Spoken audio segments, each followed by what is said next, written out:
So let's go into some of the specifics now. Let's start with the big picture. So the big picture is there's 4 potential injury awards with the doctor's documentation.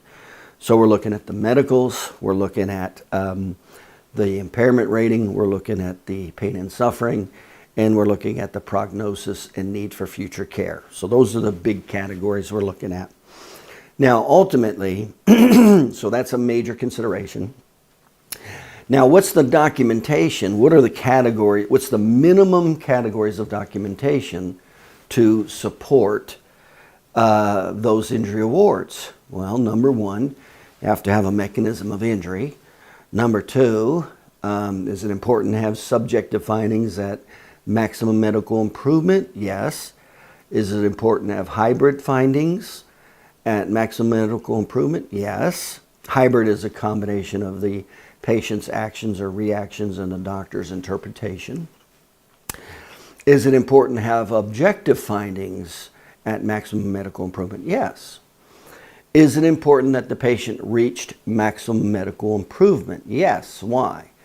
To give them the opportunity to heal. So you'd lose a lot of credibility if you try to settle case prematurely and the doctor did not even give it a chance to go through the 3 phases of healing.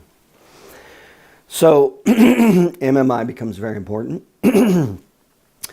That also, according to the AMA guide, is when you can give the impairment rating.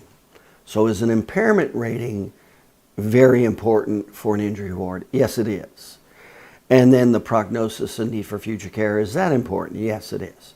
Those are the big ones. There's a lot of other secondary ones, but as a core, that's the bare minimum of documentation needed to support what we call high value injury award. And again, we've never lost a case going to court when we have that.